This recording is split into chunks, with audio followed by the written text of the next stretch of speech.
자, 6학년 사회 수업 시작하겠습니다. 대단원 1단원 세계 여러 나라의 자연과 문화 마지막 시간입니다. 대단원 마무리 교과서 82쪽에서 87쪽을 살펴보면서 우리가 대단원 1단원에서 배웠던 내용을 정리해보고요. 세계여행 상품을 기획하는 활동을 해보도록 하겠습니다. 자, 교과서 보면서 선생님하고 같이 교과서에 표시를 좀 해가면서 하면 좋겠어요. 자, 첫 번째 우리가 대단원 1단원에서 배운 첫 번째 주제 지구, 대륙, 그리고 국가들이라는 주제를 배웠습니다. 세계 지도의 특징은 실제 모습과 다르게 표현된다는 것이죠.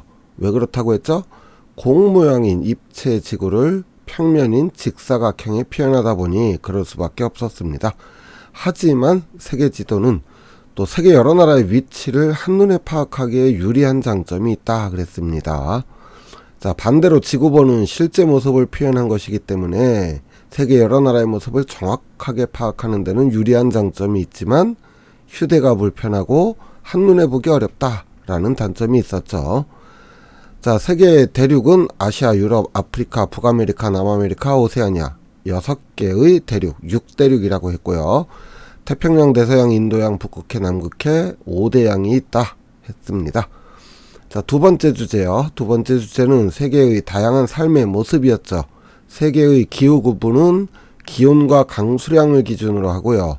열대, 건조, 온대, 냉대, 한대 이렇게 나눈다 했습니다. 자, 하나가 빠졌어요. 고산기후가 빠졌죠. 고산기후라고 하는 것은 원래 속해 있는 기후대보다 지대가 워낙 높아서 나타나는 서늘한 기후를 말하는데, 열대나 건조기후가 나타나는 위치에서 아주 높은 지역이라서 냉대나 한대가 나타나기도 하고 이런 곳을 고산기후다 이랬습니다. 자, 인간 생활의 모습은 기후 지형과 같은 자연환경, 종교, 풍습, 역사, 습관 이런 것들을 인문환경이라고 했습니다. 자, 이런 자연환경과 인문환경의 차이로 세계 여러 나라의 생활 모습이 달라지고요. 그렇기 때문에 세계 여러 나라의 다양한 생활 모습을 이해하고 존중해줘야 된다 그랬습니다. 자, 마지막 세 번째 주제예요. 우리나라와 가까운 나라들, 우리나라와 이웃한 중국, 일본, 러시아는 생활 모습이 서로 다르다. 당연한 거죠. 이웃나라뿐만 아니라 전 세계 모든 나라는 생활 모습이 비슷한 부분도 있고 다른 부분도 있다 그랬습니다. 자, 그래서 우리나라는 이웃나라뿐만 아니라 세계 여러 나라와 정치, 경제, 문화 면에서 활발하게 교류하고 서로 의존하고 있기 때문에 세계 여러 나라와 서로 이해하고 협력해야 한다 했습니다. 자, 그 밑에 확인 문제 살펴볼게요. 우리나라가 속해 있으며 세계 육지 넓이의 약 30%를 차지할 정도로 가장 큰 대륙, 자, 단서가 세 가지입니다. 우리나라가 있다, 세계 육지 넓이의 30%다, 가장 크다, 아시아 대륙입니다. 쉬었죠? 두 번째 문제 더 쉬워요. 어떤 장소에서 해마다 반복되는 평균적인 날씨, 특정한 장소에서 매년 반복되는 평균적인 날씨의 특징, 이것을 뭐라고요? 기후라고 했습니다. 마지막 세 번째 문제입니다. 우리나라 서쪽에 있으며 세계에서 인구가 가장 많고 지역마다 다양한 지형과 기후가 나타나며 동부지역 바닷가에 여러가지 산업이 집중적으로 발달한 나라. 자, 세계에서 인구가 가장 많다 이러면 답이 나왔죠. 중국입니다. 중국.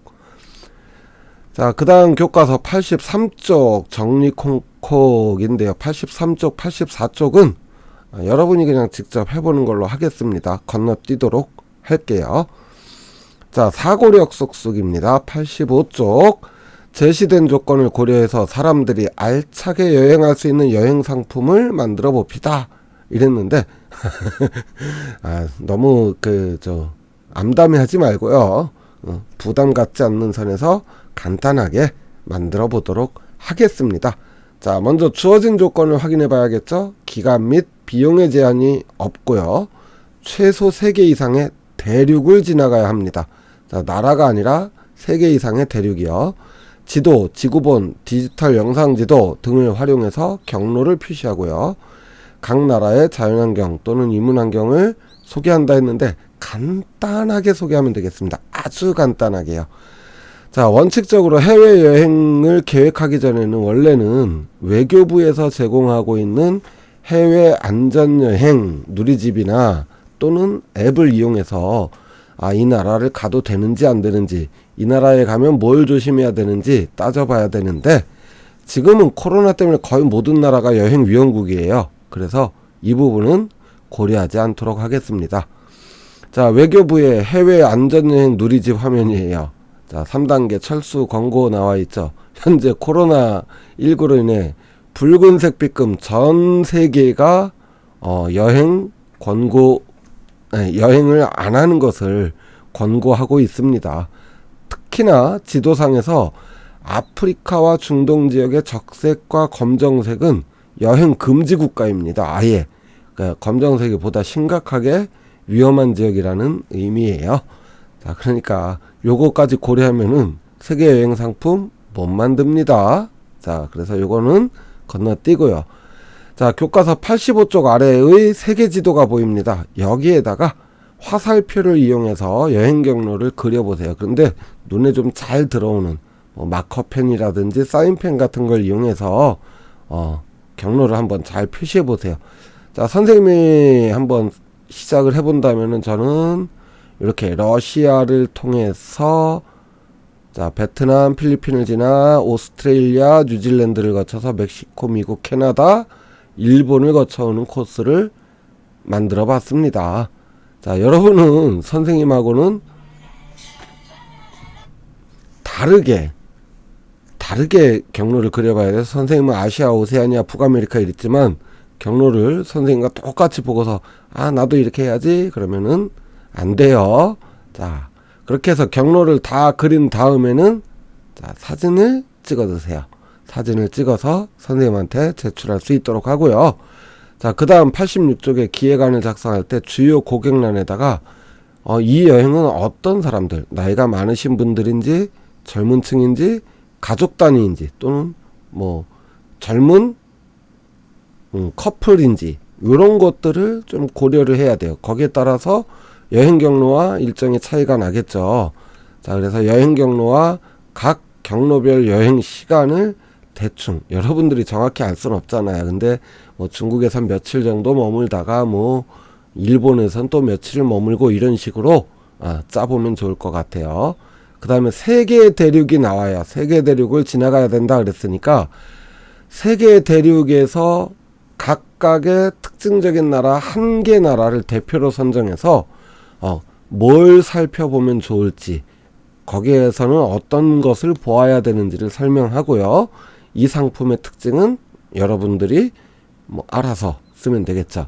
역시나 다 했으면 사진을 찍어 두세요. 자, 마지막으로 교과서 87쪽에 여행상품 홍보물 만들기가 있습니다. 여러분이 기획한 여행상품의 특징이 잘 드러나도록 포스터를 만드는 거예요. 물론 손으로 직접 그려도 되지만 너무 힘들어 컴퓨터나 어플을 이용해서 만들어도 됩니다. 우리 미리 캔버스 이용해도 괜찮겠네요.